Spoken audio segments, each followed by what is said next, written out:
করতেছেন, কুফরি করলে আল্লাহ তাআলা আপনাকে কি জান্নাত দিবে? আপনার সন্তান আপনার অবাধ্য হইলে তার কি আপনি খাওয়ান খোরাক দিবেন? কোনো মালিক যার কর্মচারী তার কথা না শুনে, তার কথা না শুনলে তার কি কোনো চাকরিতে রাখবে?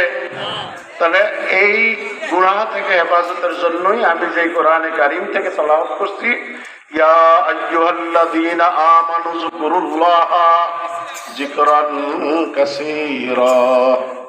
হে আমার ঈমানদার বান্দা বান্দীগণ, তোমরা সকাল সাব্বিহুহু বুকরাতাও ওয়া আসীলা, তোমরা সকাল সন্ধ্যা ভোরে বৈকালে আমি মাওলার একটু জিকির করিও।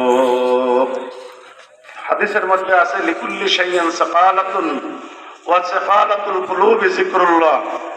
প্রত্যেকটা জিনিস যদি নষ্ট হয়, যেমন আপনার একটা ঘরে দাও আছে, বডি আছে, এটা যদি দাঁড় কমে যায়, জং পড়ে যায়, তাহলে এটা র‍্যাপ দ্বারা যেমন এটা পরিষ্কার করতে হয়, এমন কামারিয়ার কাছে গেলে এটা পরিষ্কার করে দেয়, ঠিক তেমনি আপনার জীবনে আপনার অন্তরের ভিতরে এই গুনাহ একটা রোগ, এই রোগ দূর করার জন্য আপনাকে একজন শায়েখ ও মুর্শিদের কাছে গিয়া আপনার এই অন্তরকে পরিষ্কার করার জন্য এই জিকিরের সবক আপনার সকাল সন্ধ্যা আদায় করতে হবে।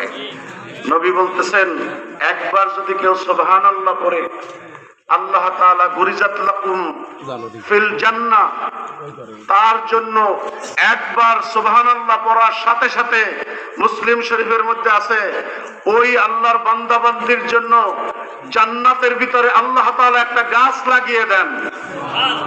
এই গাছ এত বড় হবে, নবী বলতেছেন ৭০,০০০ বছর কোন তেজ রফতার ঘোড়া এই ছায়ার মধ্যে দৌড়াইতে থাকবে, এই ছায়া শেষ হবে না।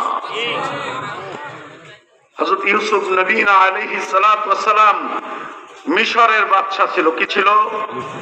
মিশরের অর্থমন্ত্রী ছিল। কি ছিল?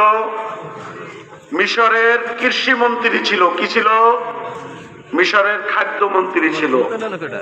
এই ইউসুফ নবী আলাইহিস সালাতু ওয়াস সালাম যখন মিশরে দুর্ভিক্ষ দেখা শুরু হইল, একজন ব্যক্তি ত্রাণ নেয়ার জন্য এসেছে, তখন সে বলতেছে, হে মুসা, হে ইউসুফ, আতিনি মিম্মা আতাকাল্লাহ, আল্লাহ তাআলা তোমাকে যেই ক্ষমতা দিয়েছে, তুমি তো এতক্ষণ দিয়েছো, আমি সবাইকে যেভাবে ত্রাণ দিয়েছো আমাকেও সেই ত্রাণ দিয়েছো, আজকে আমি তোমার কাছে স্পেশাল ত্রাণ চাচ্ছি, যে আল্লাহ তাআলা তোমাকে যেই ক্ষমতা দিয়েছে সেই ক্ষমতা থেকে তুমি আমাকে ত্রাণ দাও। তখন ইউসুফ নবী আলাইহিস সালাতু ওয়াস সালাম সাথে সাথে তিনি আরো ৩০০ তাকে ত্রাণ দিল। তিনবার দিয়েছে, ফিরে আবার চাইতেছে, সুম্মা তিনি, তারপরেও দিয়েছে, সুম্মা তিনি, তিনবার চাইছে। চতুর্থবার যখন চাইতেছিল, ইউসুফ তুমি আমাকে আরো দাও, কয় বাবা তোমাকে যদি আমি আরো দেই, এই দুর্ভিক্ষে কত মানুষ অভাবগ্রস্ত, তাদেরকে আমি কি দিব? তখন বলতেছে, ইউসুফ তুমি জানো না আমি কে, তুমি জানো না আমি কে। তো ইউসুফ আলাইহিস সালাম চমকে গেল, কে কে ভাই তুমি? ইউসুফ শোনো, আমি ওই সন্তান যখন বিবি জুলেখা তোমার বিরুদ্ধে আজিজে মিসরের নিকট আদালতে ধর্ষণের মামলা দায়ের করেছিল, তখন আমি একটি সন্তান তোমার পক্ষে সাফাই গিয়েছিল, বলেছিল ইউসুফের জামা যদি সামনে থেকে ছেঁড়া হয় তাহলে ইউসুফ দোষী, যদি পিছন থেকে ছেঁড়া হয় তাহলে ইউসুফ নির্দোষ। ভাই আসতে বলি ভাই, সুবহানাল্লাহ। তখন সাথে সাথে তিনি ওর মন মতো ত্রাণ দিয়েছে। সাথে সাথে আমার এই হাদিসের এই ঘটনাটা বলার উদ্দেশ্য জিকিরের ফায়দা।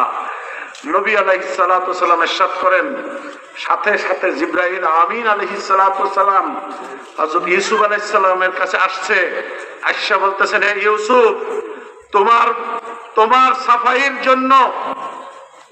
সাফাইয়ের জন্য একবার সাক্ষী দিয়েছিল, সেজন্য তুমি তাকে মন মতো ত্রাণ দিয়েছ।